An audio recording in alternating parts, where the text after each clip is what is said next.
You're listening to the We Are Libertarians Podcast Network. Find all of our shows at wearelibertarians.com.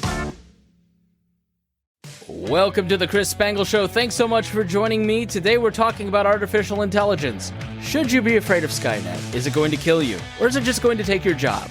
My friend James Czerniawski is here. He is with Young Voices and Americans for Prosperity, and he follows tech policy. We've had him on a bunch of times to talk about things like Section 230. He just follows this stuff way more closely than I do. But we have a good conversation about, is AI dangerous? How can it be used in your career? Should we regulate it? Who's trying to regulate it? And what are their ultimate goals? So stay tuned for that here on the Chris Spangle Show right after these. This episode is brought to you by Shopify. Forget the frustration of picking commerce platforms when you switch your business to Shopify, the global commerce platform that supercharges your selling wherever you sell. With Shopify, you'll harness the same intuitive features, trusted apps, and powerful analytics used by the world's leading brands. Sign up today for your $1 per month trial period at shopify.com/tech, all lowercase. That's shopify.com/tech. You know what's smart? Enjoying a fresh gourmet meal at home that you didn't have to cook. Meet Factor, your loophole in the laws of mealtime. Chef-crafted meals delivered with a tap, ready in just 2 minutes. You know what's even smarter? Treating yourself without cheating your goals. Factor is dietitian approved, chef prepared, and you plated. Pretty smart, huh? Refresh your routine and eat smart with Factor. Learn more at factormeals.com. James Czerniawski, thank you so much for joining me. Through the magic of editing, no one knows how badly I just messed up your name. Even though you've been on multiple times, I love having conversations with you. We love to talk about tech policy. You're with Americans for Prosperity.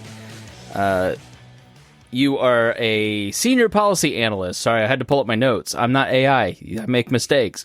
Focusing on tech and innovation over there at AFP. And you have a great piece in the New York Post that caught my eye called "Cracking Down on AI Companies Could Rob America of Economic Growth." And we'll talk a little bit about that because that's partly an FTC story and government regulation failure story. And will AI get regulated? But I really wanted to have you on to talk about AI because it's the hot topic. Are we going to go full Skynet? Are we going to be killed by AI? I go back and forth, right? My usage is ChatGPT. I pay for it. I'm part of the problem. But you know what? Between Descript and ChatGPT and some of these other things, my job is way easier because it helps me shortcut a lot of ideas. And everybody that I know that uses ChatGPT has saved themselves a ton of time. And everybody that uses AI seems to be doing some cool things. James, I don't see a lot of people being replaced at this point. I see a lot of people having some helpful tools that are like jump starts. Yeah. But I also worry about 20 years from now, right? So help me navigate this. Are you hitting the panic button as somebody that follows tech policy way closer than I do?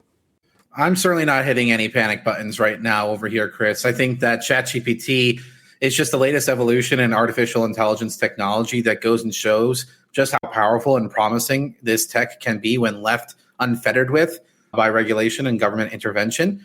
I think that there's a lot of things that we can appreciate about this. But when it comes to what I call like the Skynet, when you were referencing that, or the Terminator Doomsday hat donners, if you will, I think that while that's certainly something you can't never say never, it is not something that is likely or feasible. That's like definitely a very offshoot kind of thing that could happen.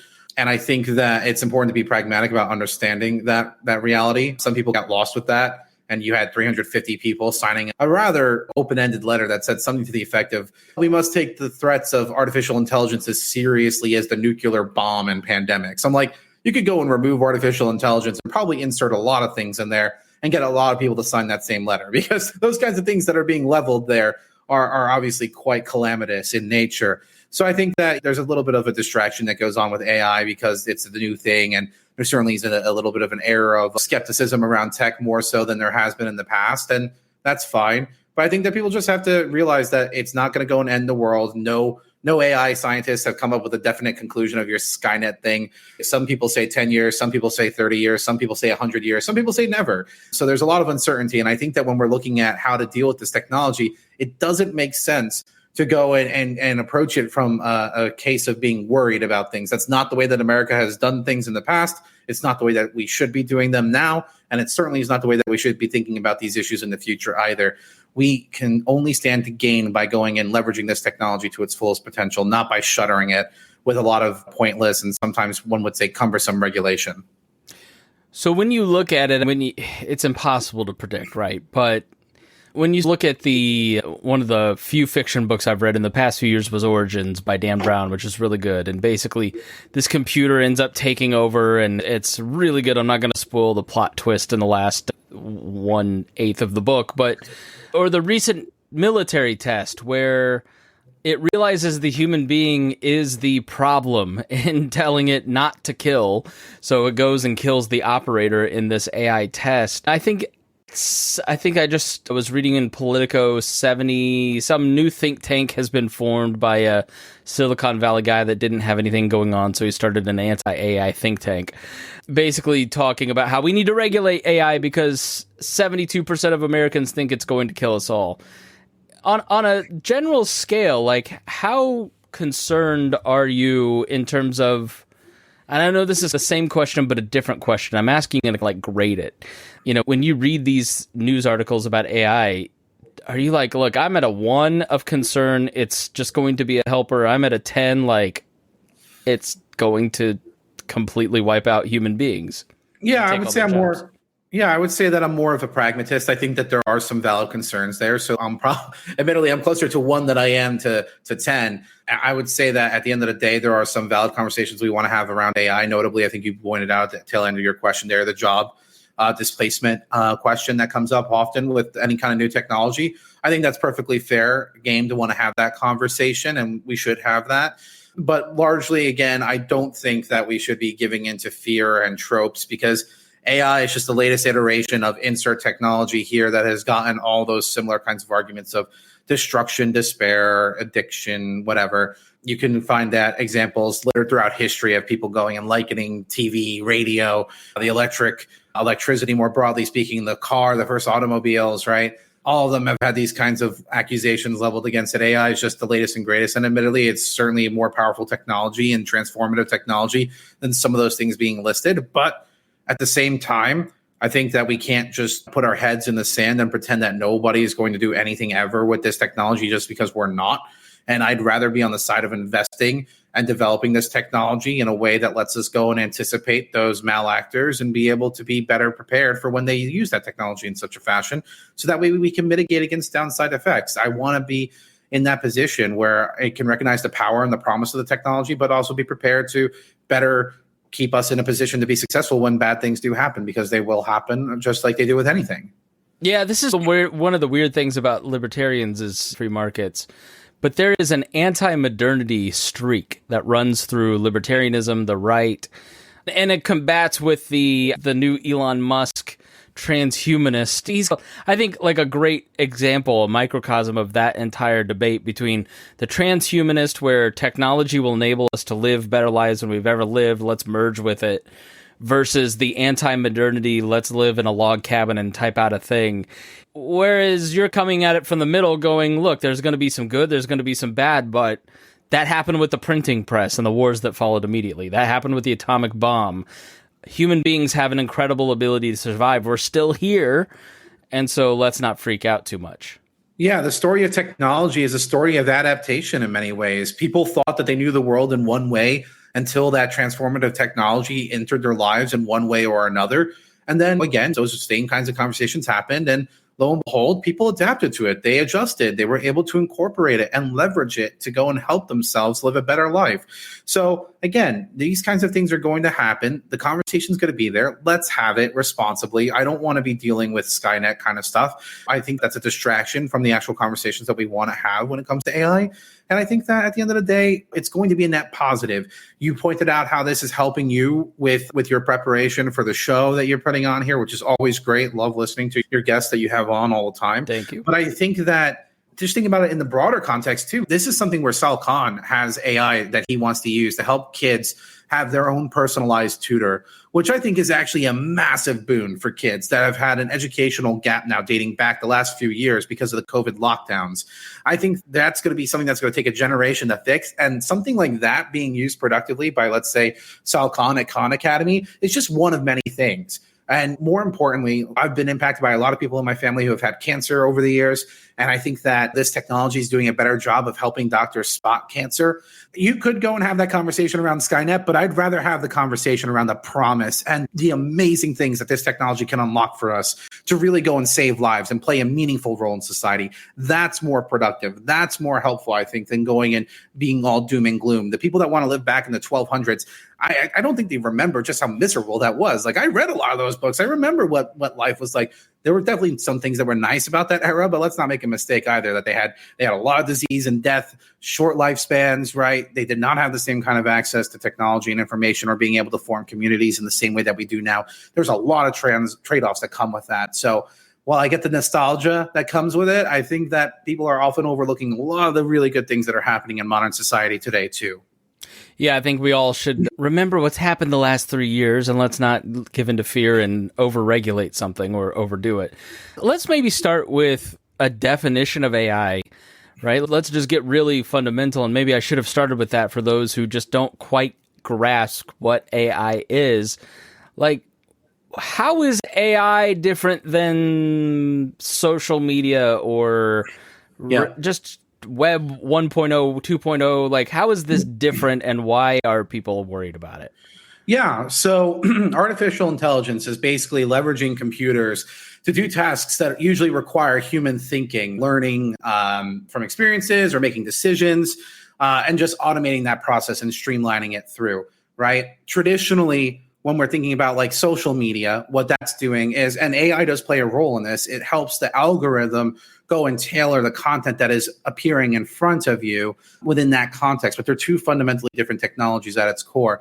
AI has been used for at least the last dozen years by companies in a more internal facing manner. For example, when you're using text on your iPhone, sometimes you see predictive words come up when you start typing out saying, hey, maybe you want to go and say what or whatever there, right? And that's driven by AI. It's trying to predict what you're trying to say and just move you along the process, if you will. Same kind of thing getting incorporated into emails, right? So this is just an evolution of the web, if you will, where you're finally seeing a product that's been used for years in a more internal, behind the scenes kind of way, actually getting leveraged and exposed to the consumer at the end, and having them have this interaction now with ChatGPT, where it can help you with planning a travel itinerary, planning out a dietary regimen, right? A workout schedule, if you will, giving you a therapist. I've talked to multiple people who use ChatGPT. They literally tell it everything. They use it like a diary. Yeah. And then ask it to either write them a schedule the next day, or some people use it like a therapist. Yeah. Where I don't know how I feel about that, but they get something out of it. So who am I to judge? It's very fascinating. I never thought of it in that particular context, but hey, if it works for them, I guess to each their own. But yeah, like that's the fundamental difference, right? Is that the way that it's been used historically has been more internal facing to helping businesses streamline things, to help them be more efficient about it. And now we're getting to a point where we can actually expose the consumers to this and go and train and evolve it even more to help tailor it to fitting what the consumer wants and needs. So it started out with something as simple as ChatGPT, but now we're starting to see emergent variants of this where political ads are getting entirely generated by generative AI. We're seeing for voices, like we were talking offline before this kicked off, where I think it was like Ariana Grande had something going on with using AI voices so that people can go and make songs, and it's like a different kind of arrangement there. So I think that there's all kinds of fascinating things that will go and emerge as the use cases develop that make it fundamentally different than what social media is. So I think that's part of the conversation that's been dragging right now for AI, is that when everybody's couching it and thinking about all the bad things, quote unquote, that social media has done to society, they think that there was a missed opportunity there, and that justifies them doing something here with artificial intelligence. And I think that's wrong. If you do that and that's how you're approaching it, that means that you're going to get stuck in conversations that are actually unproductive and not letting us advance and promise and support this technology, and instead stifle it and bog it down. Yeah, and I think that would be a disappointment if that's what ended up happening here. Yeah, that's interesting. I hadn't thought about that. Is that really what's driving the conversation around regulating? Is look, we missed it with social media. It had all these bad effects. Suicides in teens are way up. It's largely due to Instagram, although I'd argue loss of community is just as impactful. But yeah, is that really what's driving the fear? Is we're right off the back of social media's, I don't know, failure, if you want to put it that way? Yeah, and I certainly have my own disagreements with that entire subject in and of itself. But yeah, if you ask President Joe Biden when he was leading one of the AI luncheons, it was, I think, a couple months back, he was talking about like how the harms of social media was something to point to when looking at AI and the harms that could arise out of that. And you've had other members of Congress when they've had hearings go and invoke social media when talking about AI. And again, it's a wrong way to go and look at it. I think that social media, it gets blamed. And while it might have a portion of the pie, if you will, for the blame that comes out of some of those societal ills, it's not a holistic approach to understanding why those things are happening. To your point, loss of community, other kinds of institutions that have eroded over time. That's not because of social media. There are other factors that are contributing here. And I think that we need to more seriously look at those things before going and laying the blame at social media. But again, the problem here that stems from it is that you're taking all that baggage that comes with social media right now with that conversation and just dumping it on AI when they are, again, two very different technologies that are driving them there. AI does play some role in social media, but it is not the same thing. Social media is not AI. And I think that's something that gets lost in translation. And I think that there are some severe implications if we let that conversation continue to dominate how we're thinking about AI. I think one of the things that people are missing in this conversation is that we always make the mistake. Progress and growth, I guess growth is always like it's a hallmark of capitalistic societies, and you always want to increase your profits and you always want your population to grow. But in all these major industrial countries, you're going to have population cliffs where there's just not going to be as many people to do as many jobs. I think we're starting to feel that in America, where why is my Taco Bell not 24 hours anymore, right? Someday we will tell our kids of going to Taco Bell at 2 a.m. with our friends in high school, and they won't believe us because it closed at 7 p.m. because they couldn't find anybody to work it. And I was having a conversation with somebody that runs a museum-ish, not to give anything away, but a museum vertical. And they were talking about, I don't know if you've seen the Indiana Historical Society has Ava Kor, the Holocaust survivor, like a 3D, you can have a conversation with her. It's incredible, where you sit down in a dark room with one of the Mangala twins victims, and you can ask her questions, and you ask her, what's your favorite color? And because you don't want to get to the Holocaust question because it's like you're talking to a real person. And they were telling me AI is going to cheaply allow people to go and do that, but for your family in the future, right? Or maybe AI could be used to alleviate some of the front desk problems where when you're checking in, you're having a conversation with an AI assistant because they can't afford to hire somebody to do I think we think the job replacement thing where 50% of the workforce is going to get disrupted by AI, when in reality, as the population declines because the birth rate has lowered, we're going to need technology to pick up a lot of the slack. And I think that's something that maybe is getting missed in the conversation, James. Yeah, absolutely. I think that's a completely fair thing. When I think about the job displacement thing, usually whenever technology conversations come up, job destruction is almost always a certain thing that gets brought up. Remember when the panic 10 years ago about how by now we'd all have just electric truck drivers? It was look, all the men are going to be out of jobs, and there's not one electric truck on the road. No, it's its own separate problem. And I think that there's actually ways of leveraging that technology with those truckers to come up with a better outcome than is currently there. Because you follow like what they're going through for their work schedule, and it's insane. The amount of hours that they're driving and how uncomfortable it is and the lingering health effects that come from doing that kind of work. Again, respectable stuff, and we want to support job creation and all that. But man, if we can do it better, then why shut the door on that either? Again, I think that the job destruction thing is always brought up with any kind of new technology. But it's important to understand that I think especially with AI, it's not going to be like some magic cliff drop off where all these jobs get eliminated and then no jobs get created. There's always going to be job creation too. It's going to be a little bit more of a smooth thing where you see some jobs getting destroyed and some jobs getting created. And also this other third option of other jobs just getting repurposed.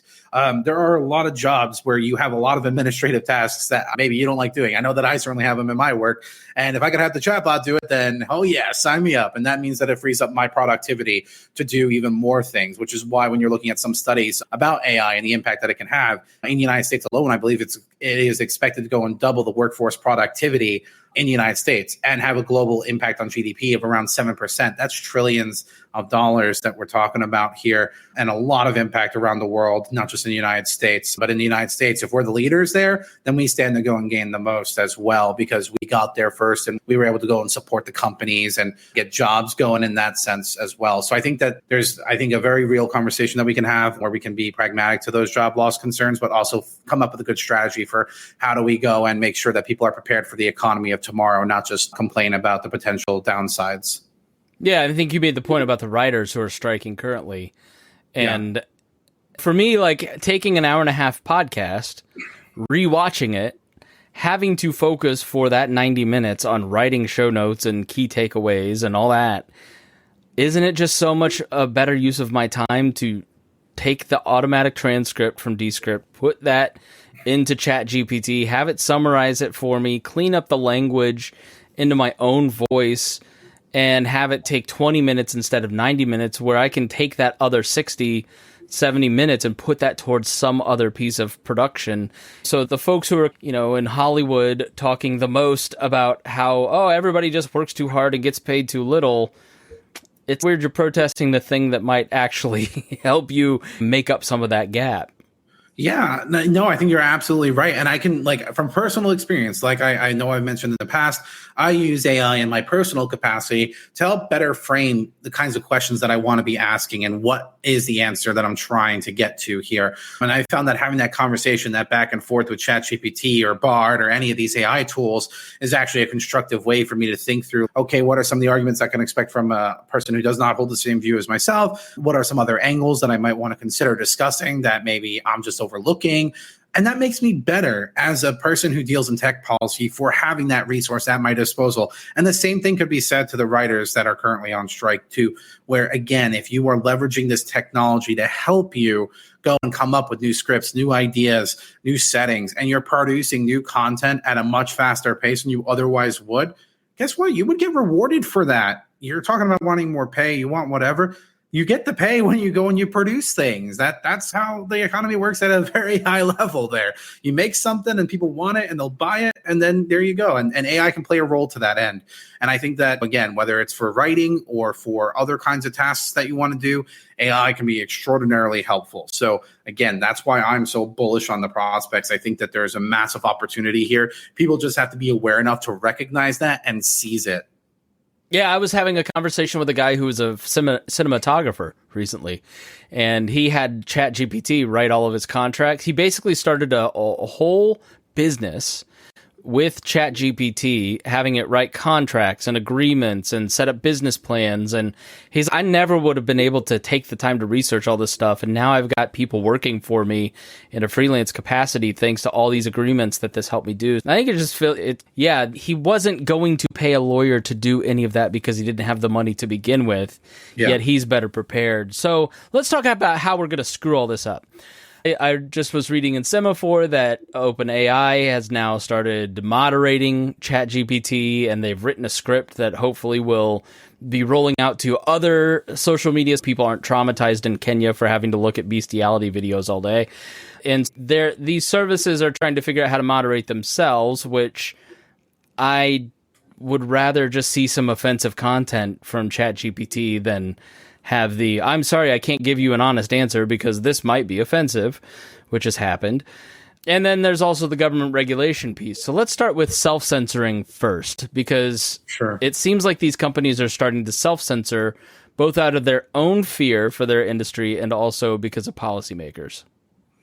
Yeah, I think that's unsurprising. You saw that in the social media era, certainly plenty. And I think that you get a lot of civil society orgs going and knocking on the door saying that you've got X problem on your platform.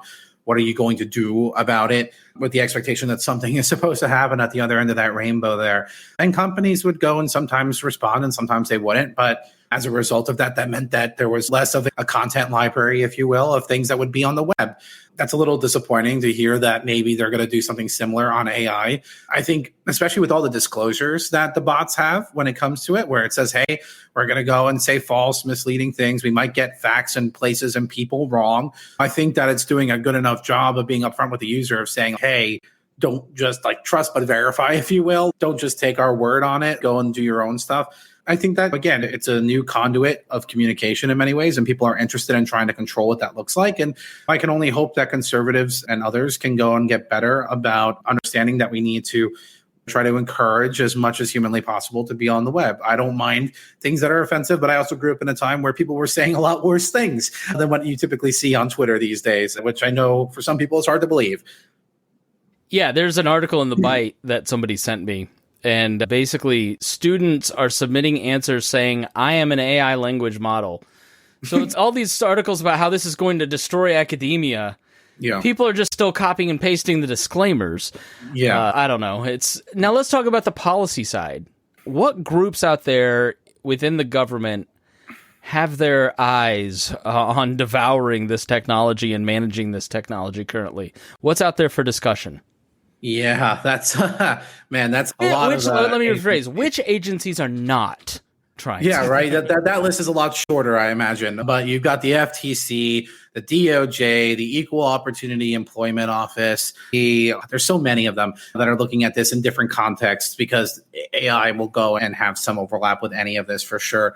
But a lot of these agencies are looking at it. Some of them are being a little more aggressive than others. The FTC notably is seemingly trying to put its foot firmly in the ground and say that it is the AI regulator of choice, even if I disagree with them vehemently of that characterization. They're certainly one of the biggest actors in that space, and certainly the FCC is starting to look at that as well. And there's at least some nexus of common sense there in terms of robocalls and other things where you might see AI getting leverage to do that, which again, that's a perfectly fine conversation to have, but other people are a little bit more egregious about it. No, it's not. No, I've worked in radio since the mid 2000s. So forget the FCC. Only I'd use a different language. It's not a conversation we're having. Leave free speech alone.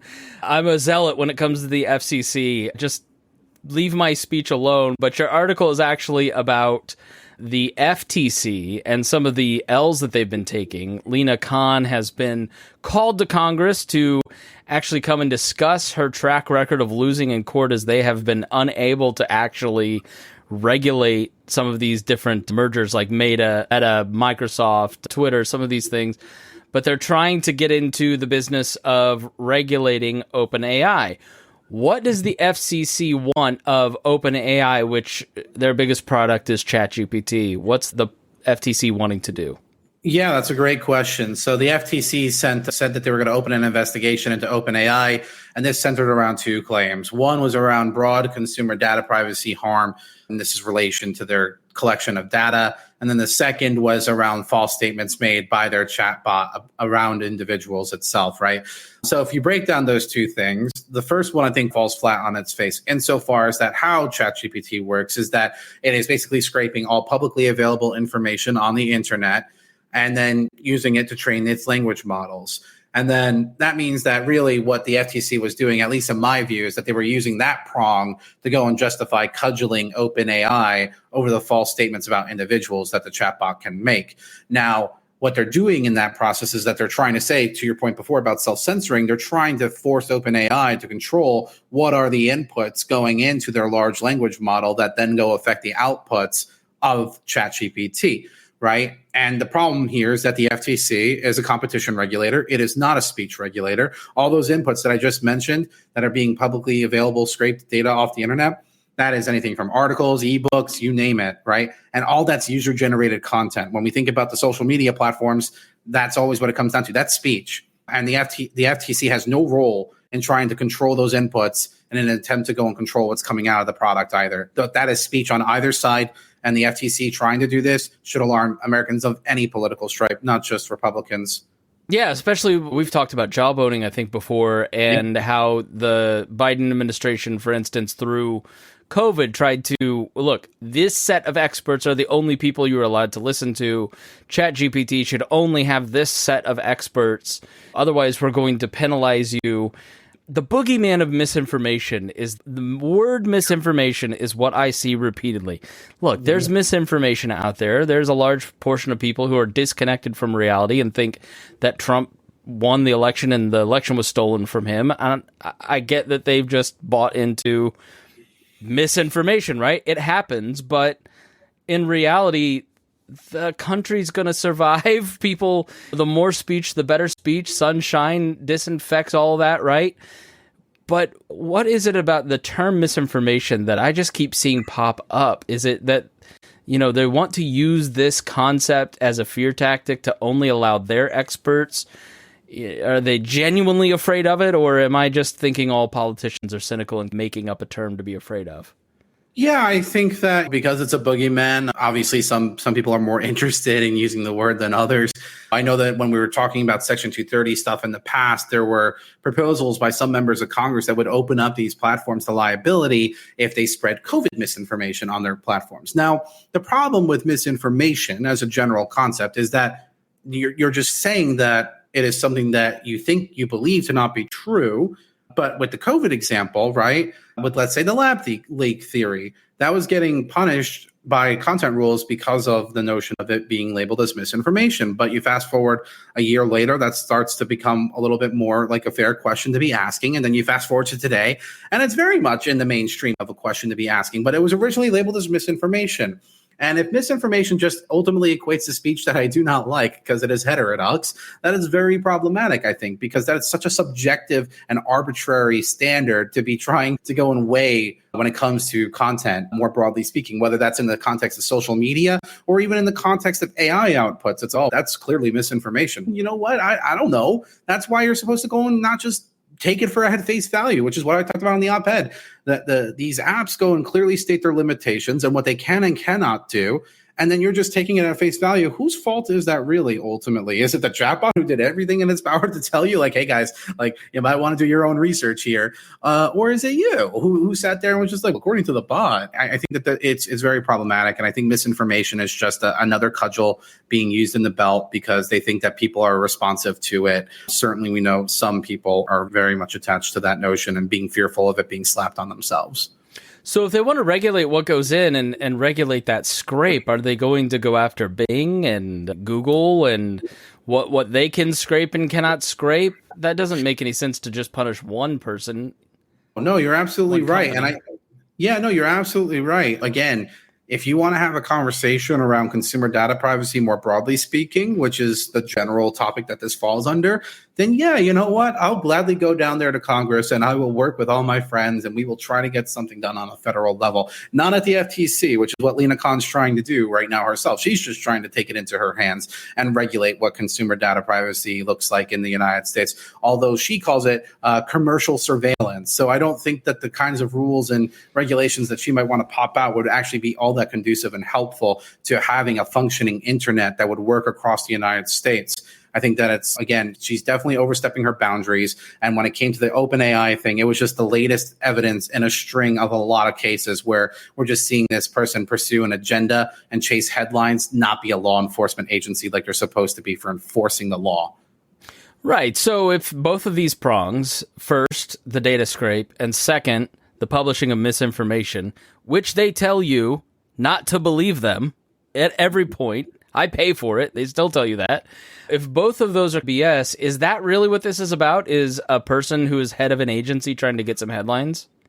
I certainly am inclined to believe that because I think that this is a woman who's been chair now for a couple of years who has demonstrated that she has a clear animosity for the technology sector particularly, but then also just big businesses too. OpenAI is a multi-billion-dollar company, and Microsoft, which helped give a lot of money towards it too, is a $2 trillion company. So there's a lot of animosity that comes with that from Chair Khan. She's been very clear about that. She's about to go and drop a lawsuit, I think, any day now against Amazon, trying to break them up because 2-day shipping and Prime is a horrible thing. She's a woman who's just demonstrated time and time again that she does not care about whether the facts are on her side, whether the law is on her side. She just cares that she has an agenda to push, and she's going to use the power of the government agency that she's been awarded the chair of to go and accomplish that goal.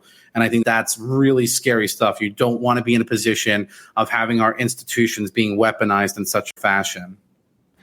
Yeah, all right. We know what's going on. The fever dreams that progressives have of being Eugene Debs and Teddy Roosevelt and breaking up all this stuff is just so weird to me. All right, James, shameless self-promotion time. Where can people follow you and find out more of your stuff and follow you on a more current basis than the every couple months that we get to talk to you? Yeah, you guys can go and follow me over on Twitter, also that X thing, but you can follow me there at it is Twitter on this program. I'm not changing. It's these puffs are called Kleenex in this household. I will not call it a re-X. I don't know what we're doing. It's a retweet.